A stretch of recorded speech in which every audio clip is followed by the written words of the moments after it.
पहला पाठ उत्पत्ति ग्रंथ अध्याय 11 पद संख्या 1 से 9। समस्त पृथ्वी पर एक ही भाषा और एक ही बोली थी। पूर्व में यात्रा करते समय लोग शिनार देश के एक मैदान में पहुँचे और वहाँ बस गए। उन्होंने एक दूसरे से कहा, आओ हम ईंटें बनाकर आग में पकाएं।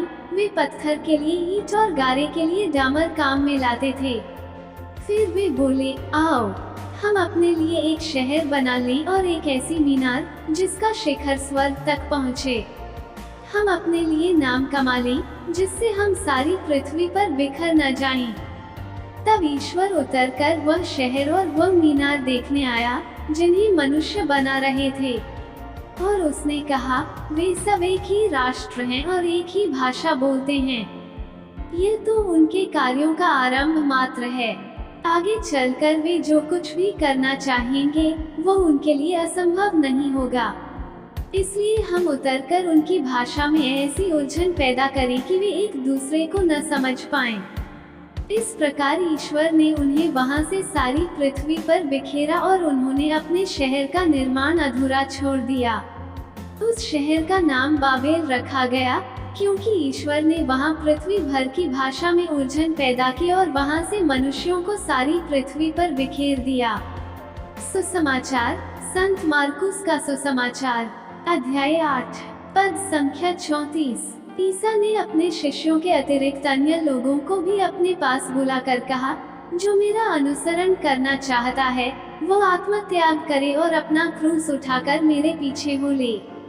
क्योंकि जो अपना जीवन सुरक्षित रखना चाहता है वो उसे खो देगा, और जो मेरे तथा सुसमाचार के कारण अपना जीवन खो देता है वो उसे सुरक्षित रखेगा।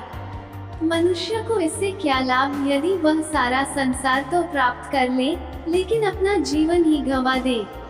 अपने जीवन के बदले मनुष्य दे ही क्या सकता है। जो इस अधर्मी और पापी पीढ़ी के सामने मुझे तथा मेरी शिक्षा को स्वीकार करने में लज्जा अनुभव करेगा, मानव पुत्र भी उसे स्वीकार करने में लज्जा अनुभव करेगा जब वह स्वर्गदूतों के साथ अपने पिता की महिमा सहित आएगा। ईसा ने यह भी कहा, मैं तुमसे यह कहता हूँ, यहाँ कुछ ऐसे लोग विद्यमान हैं जो तब तक नहीं मरेंगे जब तक वे ईश्वर का राज्य सामर्थ्य के साथ आया हुआ न देख लें।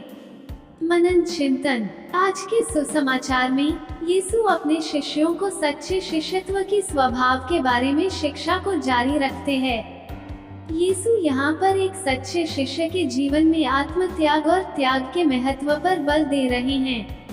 वह कह रहे हैं कि सच्ची शिष्यता में अपना क्रूस उठाना शामिल है, जो पीड़ा और उत्पीड़न के बोझ को उठाने के लिए एक रूपक है। वो यह भी कह रहे हैं कि सच्चे शिष्यत्व के लिए दूसरों की जरूरतों को अपने से पहले रखने की आवश्यकता है और सुसमाचार के लिए स्वयं के जीवन का बलिदान करने के लिए तैयार रहना चाहिए। यीशु यह भी चेतावनी दे रहे हैं कि सांसारिक लाभ और रुतबे का पीछा करने से स्वयं की आत्मा की हानि हो सकती है। इस प्रकार वो लौकिक लाभ से ऊपर अनंत उद्धार को रखने के महत्व पर बल दे रहे हैं। आइए हम यीशु की शिक्षाओं पर चलें। आमीन।